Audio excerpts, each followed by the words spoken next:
Bonjour à tous pour une nouvelle vidéo. Donc le sujet d'aujourd'hui c'est l'intuition et la philosophie.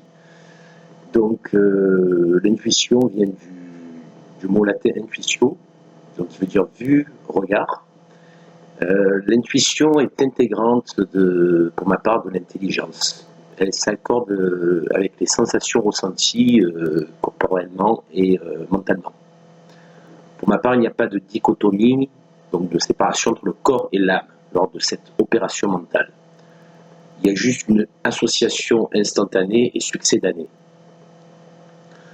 Voilà, donc c'est une intelligence pour ma part perçue par ressenti et non perçue par raisonnement préalable ou propédeutique. Selon Bergson, l'intelligence est caractérisée par une incompréhension naturelle de la vie. Donc, confère l'évolution créatrice, un livre très intéressant d'Henri Bergson, ce qui nous renvoie donc au raisonnement intuitif, contrairement au raisonnement discursif, qui est un raisonnement par analyse, par raisonnement. Donc, pour établir justement une relation entre l'intuition et l'intelligence et au phénomène que tout cela induit, on peut dire qu'il est plus aisé de s'intéresser au phénomène lié à l'intuition qu'au germe, qu'à la racine, qu'au rhizome.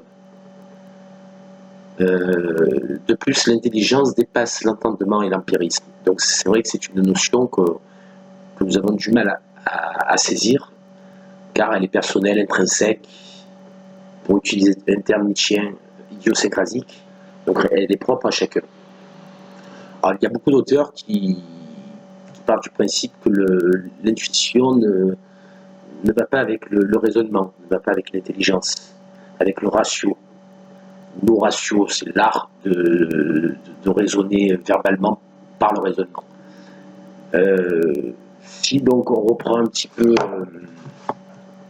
au niveau étymologique, on peut parler de prénotion, ou en grec prolepséis, une notion innée, donc l'intuition.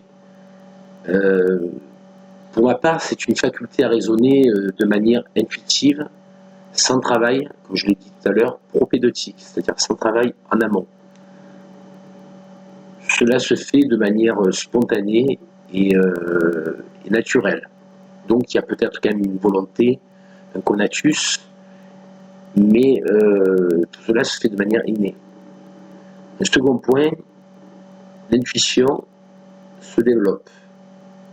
Alors beaucoup d'auteurs, de philosophes, de philologues, de scientifiques diront que ça ne se travaille pas. Pour ma part, j'en ai eu l'expérience, j'en ai l'expérience chaque jour. Donc l'intuition, au départ, il n'y a pas de volonté, de faire, d'avoir une approche intuitive, mais après on ne se rend pas compte justement qu'il y a un effet intuitif dans le travail empirique, dans l'expérience, dans les relations de cause à effet, donc a posteriori. Quand lui partait d'un a priori, donc de quelque chose d'inné. Donc l'intuition, partait du principe que l'intuition naissait de là. D'autres philosophes comme l'école écossaise David Hume ou John Locke parlaient en a posteriori, donc des relations de cause à effet. Et moi je dirais qu'il y a tout qui s'imbrique. On peut parler de concaténation, donc c'est un ensemble de causes qui va révéler des effets sur plusieurs choses. Donc au lieu d'avoir une cause, un effet, nous avons des causes qui induisent des effets. Voilà. Donc pour revenir justement à l'intuition, voilà, c'est le fondement de notre propre existence personnelle.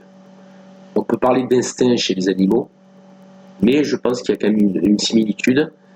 Comme je l'ai dit tout à l'heure, elle était idiosyncrasique, elle est immanente, donc c'est-à-dire qu'elle est vraiment personnelle. elle se décline sur un plan horizontal. Elle est le cœur de notre moi profond, l'épicentre de notre âme, je dirais même. Elle est vitale quant à notre survie, donc je parlais justement de survie, voire aussi chez les Grecs, ils appelaient ça le concept métis. Aucun rapport avec métis, ça s'écrit M-E-T-I-S, mais aussi psychologique. Donc elle mêle spontanéité, imaginaire et création intrinsèque. Ce qui nous manque justement dans notre société. Revoir l'évolution créatrice de personnes et la pensée et le mouvement. Des livres très intéressants. Donc justement dans l'intuition, il y a ce principe qu'on donne souvent d'abstraction. Surtout si elle se révèle perspicace et viable. Une reconnaissance immédiate. On est dans une notion de temps très réduite. L'instant, voire un instant infinitésimal. Par conséquent, c'est une somme de vérités réalisée par la soustraction entre le virtuel et le réel. Tout cela s'opère de manière que l'on peut qualifier d'inconsciente, comme je l'ai dit tout à l'heure. Mais a posteriori, on peut la qualifier de consciente dans le temps, puisque cela implique une conscientisation de l'effet intuitif. Et de ce fait, l'intuition devient objet à la place de l'image confectionnée en amont et en a priori. Donc là, je remets en cause des courants de pensée idéalistes, courants de pensée qu'on peut voir chez Platon, par exemple. Voilà. Donc, l'intuition, petit conseil, il travaille. On a souvent dit que ce n'était pas lié à l'intelligence. Pour ma part, j'ai étudié sur ça, j'ai essayé d'œuvrer sur ça en écrivant quelques essais philosophiques. Et je me suis rendu compte qu'il y avait un lien entre les deux. Voilà. Donc, je vous remercie, je vais en terminer là. Et je vous dis à bientôt pour une prochaine vidéo sur d'autres thèmes. Voilà, vous pouvez me soumettre des idées de thèmes et j'essaierai de travailler dessus. Je vous souhaite une bonne fin d'après-midi et à très bientôt. Merci, au revoir.